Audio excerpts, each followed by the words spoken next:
ताकि अंदर के अंतःकरण की जो अज्ञान अंधकार है वो भी नष्ट हो जाए। और ऐसी कोई कथा कीजिए जिससे कि, क्योंकि शास्त्र भी इतने हैं, 4 वेद है, 6 शास्त्र है, 18 पुराण है, हम सब लोगों के पास समय कम है और भगवत प्राप्ति कैसे हो इतने कम समय में, इसका भी कोई उपाय बताएं। और कितने शास्त्र हम लोग को पढ़ने चाहिए, उसका आश्रय लेने चाहिए, क्योंकि इतने शास्त्र है कि उसका आश्रय लेना भी, उसका अध्ययन करना, उसका पठन पाठन करना भी बहुत दुष्कर है। एक जन्म तो क्या, कई जन्म ले ले फिर भी पूरी शास्त्र को हम लोग पढ़ भी नहीं सकते हैं। याद करने और चरितार्थ करने की बात दूर, उसे हम पढ़ भी नहीं सकते हैं। तो ऐसे में इतने कम समय हम लोग तो कलयुगी जीव है, ऐसे भी कम समय है, और इतने कम समय में जो सार है, जो समस्त शास्त्रों का सार है, कृपा करके शास्त्रों के सार को हम सब लोग को श्रवण कराने की कृपा करें। और किस प्रकार भगवत प्राप्ति हो, भगवान के चरणों में किस प्रकार ये मन एक निष्ठ होकर लग जाए, ऐसी कृपा करें, ऐसी कोई कथा करें। 88,000 शौनकादि ऋषियों के इन मधुर और अमृत से सने जिज्ञासा को श्रवण करके सूत जी महाराज बहुत प्रसन्न हुए और सबसे पहले भगवान श्री कृष्ण को प्रणाम करते हैं। भगवान कृष्ण को प्रणाम करने के बाद अपने गुरु भ्राता सुखदेव जी को भी प्रणाम करते हैं, जिन्होंने प्रथम बार कथा करी थी। ऐसे सुखदेव जी भगवान के चरणों में प्रणाम करके फिर सूत जी महाराज कहते हैं कि आप सत्य वचन कह रहे हैं, कलयुगी जीवों के पास सब कुछ है, कलयुग में किसी भी साधन की कमी नहीं है, उसके पास सब कुछ है, धन दौलत ऐश्वर्य संपदा पद प्रतिष्ठा सब कुछ भरपूर मात्रा में होंगे, लेकिन सब कुछ होने के बाद भी उनके जीवन में एक चीज का अभाव रहेगा, वो है अच्छे कर्मों में समय। गलत कर्मों में समय के लिए उनके पास समय तो रहेगा, लेकिन अच्छे कर्मों के लिए उसे समय निकालना पड़ता है। इस कलयुग के प्रभाव से बचने के लिए भगवान का भागवत ही, भगवान की ये पवित्र कथा ही एकमात्र आश्रय है कलयुगी जीवों के लिए। और जिन्होंने इस भगवान की पवित्र कथा का आश्रय ले लिया, वही जीवन के अपने जीवन होने का, जीवन जीने का अर्थ उपस्थित कर पाता है। वरना जन्मना और मरना ये ना जाने कितने जन्मों से करते आ रहे हैं, कितने जन्मों से धन इकट्ठे करते आ रहे हैं, कितने जन्मों से हम प्रग्रह करते आ रहे हैं, कितने जन्मों से पिता और माता पुत्र इत्यादि करते आ रहे हैं। ये कोई इसकी गिनती नहीं है, अनंत जन्मों से करते आ रहे हैं। लेकिन भगवान की प्राप्ति लाखों करोड़ों जन्मों के पुण्यों का जब फल उदय होता है, तब जाकर के मन में भक्ति का बीज अंकुरित होता है, मन का आकर्षण भगवान में हो पाता है। वरना संसार के इस प्रवाह में प्रायः सभी जीव बहे जा रहे हैं, कलयुग के इस प्रभाव से कोई बच नहीं पा रहा है। कलयुग से इस प्रभाव से बचने का एकमात्र आश्रय भगवदाश्रय है। जैसे प्रचंड धूप हो, धूप से बचने के लिए छाते की आवश्यकता पड़ती है, और छाते के अंदर हमें धूप नहीं लगती, धूप से बच जाते हैं। वैसे भगवान की कथा एक प्रकार की छतरी है, जो तीनों प्रकार के ताप है, चाहे आदि दैविक हो, आदि भौतिक हो, आध्यात्मिक हो, दुख और रोग शोक ताप, त्रिविध ताप रूपी जो प्रताप है, उस कलयुग के प्रचंड प्रताप से बचाने का काम ये भागवत भगवान करते हैं। भागवत भगवान के आश्रय आने से जीवन के परम शांति की उपलब्धि भी होती है। ऐसे भगवान के पावन कथा हम लोग श्रवण कर रहे हैं। हम लोग बड़ा भागी है, सौभाग्यशाली है कि भगवान के इस पवित्र भागवती भागीरथी गंगा में हम लोग अपने आत्म कल्याण करने का मार्ग प्रशस्त कर रहे हैं। इस छोटी सी जिंदगी में सर पे मौत है तैयार। इस छोटी सी जिंदगी में सबके सर के ऊपर मौत है तैयार। इस छोटी सी जिंदगी में फिर करें क्या? तो उसके लिए कहा गया कि या तो इस छोटी सी जिंदगी में सबके सर पे मौत है सवार, उपाय या तो मोहन को अपना ले, या तो भगवान को अपना ले, या फिर हो जा तैयार। काल का चक्र सबके ऊपर समान रूप से है। पलक झपकते छुट्टी कर देते हैं। सांसों का कोई भरोसा नहीं, ये कब किस घड़ी किस स्थिति में कहाँ पर हो जाए, कहाँ पे ये कदम लड़खड़ा जाए। अभी हम यहाँ पे बैठे हुए हैं, कल हम आ पाए कि नहीं आ पाए, कोई गारंटी नहीं है। हम अभी कथा कर रहे हैं, कल दोबारा सुना पाओ अथवा नहीं, कोई गारंटी नहीं है, कोई दावा नहीं कर सकता। भगवान की इतनी कृपा है, इतनी बेशकीमती सांसें हमें दी हैं, तो हमारा फर्ज और हमारा धर्म होता है कि इतनी सांसों में से कुछ सांसें परमात्मा के निमित्त अमानत उनके समाओं, उनके चरणों में, उनके कदमों में जरूर अर्पित करें। जैसे हम भगवान के चरणों में जाते हैं तो मिठाइयाँ लेकर जाते हैं, पुष्पों के लेकर जाते हैं, ठीक ऐसे भागवत भगवान के समीप में आए तो सांसों रूपी माला को लेकर आए, सांस रूपी फूल को लेकर आए, मन अच्छे निर्मल मन को लेकर आए।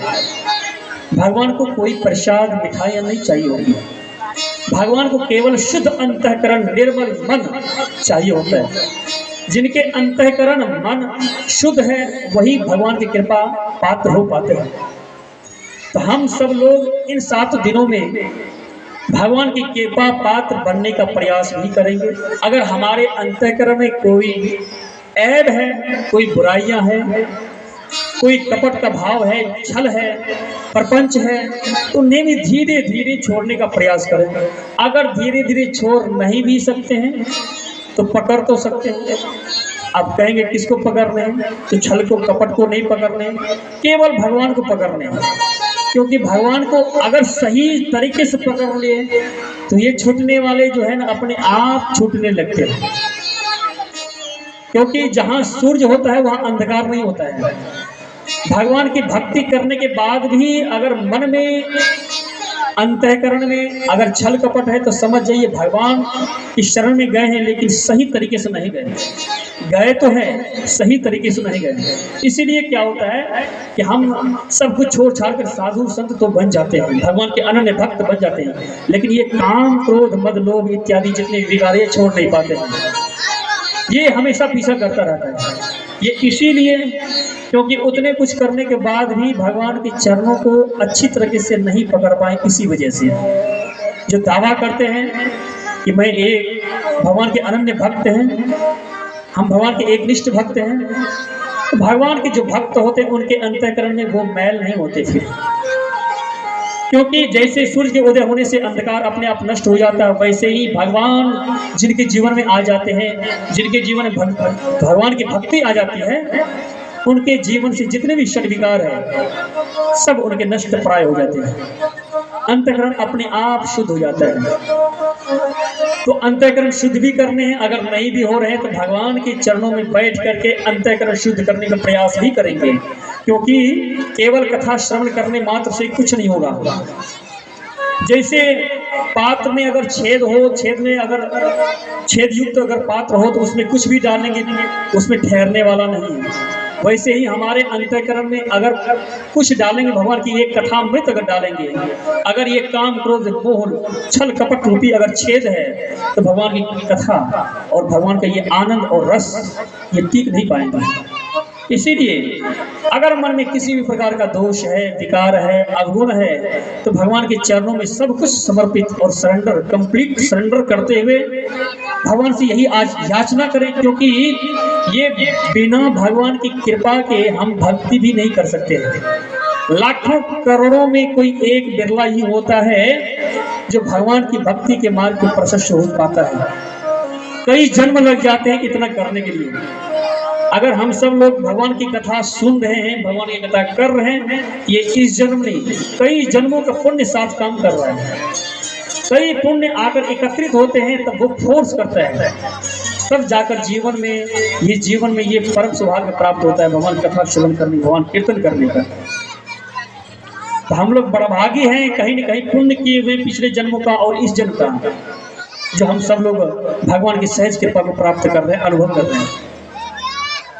ऐसी कृपा सदैव बनी रहे, इसके लिए हम सब लोग भगवान की नजरों में हैं। भगवान की नजरों में तो है, लेकिन हम भगवान की नजरों में है कि नहीं है पता नहीं। इसके लिए करने के भगवान की जो प्रिय हैं, हम लोग वैसे बन के रहें। जैसे एक माता पिता है और अगर उनके बच्चे सच्चे हो, संस्कारी हो, अनुशासित हो, आज्ञाकारी हो, तो माता पिता को अत्यंत खुशी होती है, बहुत खुशी मिलती है। वैसे ही अगर हम भगवान की नजरों में रहें, तो भगवान के सच्चे बच्चे बन के रहेंगे, अच्छे बच्चे बन के रहेंगे, संस्कार छल कपट से रहित, अनुशासित, यानी जीवन को जैसे जीना है, जैसे भगवान ने कहा है जीने के लिए, वैसे ही जीने हैं। पशुतर व्यवहार नहीं करने हैं, पशुवत नहीं जीने हैं। इंसान है तो इंसान के रूप में ही रहे। अब इंसान एक होता है इंसान की तरह दिखना, एक होता है इंसान की तरह दिखना और उसके साथ साथ इंसान की तरह आचरण भी करना। इसके लिए इंसान का क्या धर्म है, वह धर्म भी भागवत में सब व्याख्या है, सब बताएंगे। और आप सब लोग जानते भी इंसान का धर्म क्या है, मानव का धर्म क्या है। सबसे बड़ा धर्म जो है, अभी भागवत के मंगलाचरण में हम लोग श्रवण किए कि सच्चिदानंद रूपाय सत्य, प्रथम शब्द आया सत्य।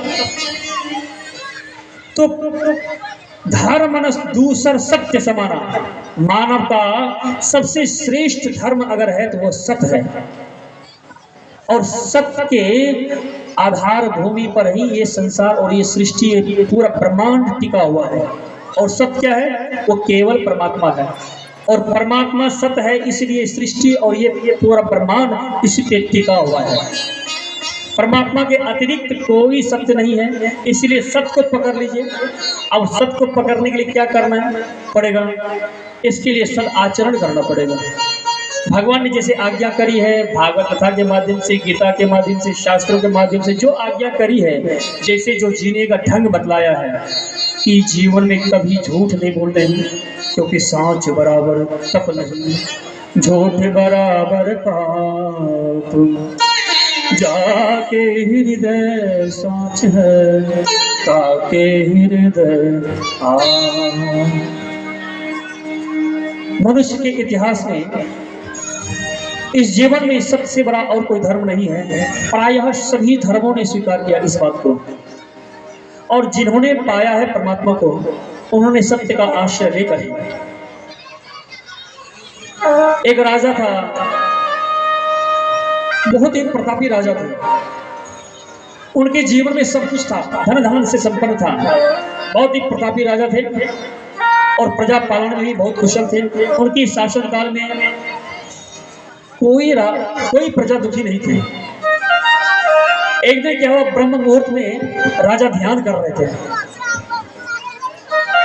तो 4 बजे सुबह में देखते हैं कि एक महापुरुष, दिव्य पुरुष उनके आंगन से जा रहे हैं। तो राजा ने पूछा कि आप कौन? बोला, मैं यश हूं और मैं आपके यहाँ इतने दिनों तक रहा यश के रूप में, अब मैं आपके जीवन से जा रहा हूं।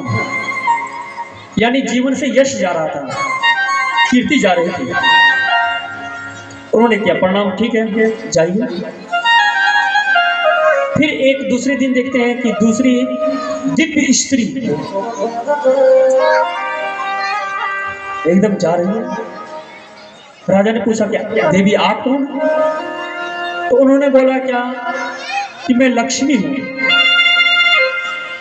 बोला, मैं बहुत दिनों से आपके राज्य में नहीं हूं, किसी भी चीज की कमी नहीं होने दी, लेकिन अब मेरा समय पूरा हुआ है, अब मैं जा रही हूँ आपको छोड़ करके। यानी आप श्रीहीन हो रहे हैं, लक्ष्मीहीन हो रहे हैं। अब आपके राज्य में लक्ष्मी नहीं रहेगी। धन धान्य से संपन्न आज तक थे, अब आपके राजा राजकाल में, आपके शासनकाल में वही हताशा, निराशा, धन धान से हीन आप दुख को आप प्राप्त होंगे।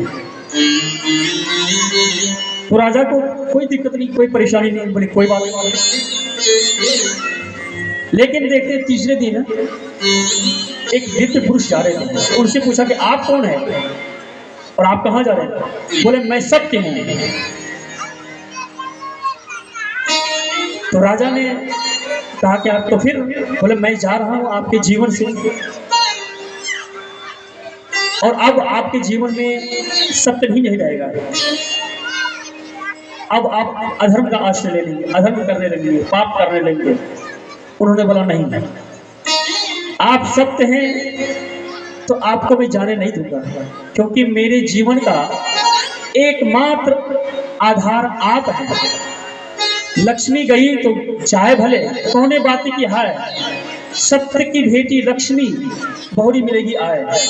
अर्थात ये जो लक्ष्मी गई थी ये आपके प्रताप से, क्योंकि जहाँ सत्य रहता है वहाँ लक्ष्मी भी आती है, यश और कीर्ति भी रहती है, मान, पद, प्रतिष्ठा, ऐश्वर्य, धन धान से संपत्ति सब कुछ आपके ही कारण है।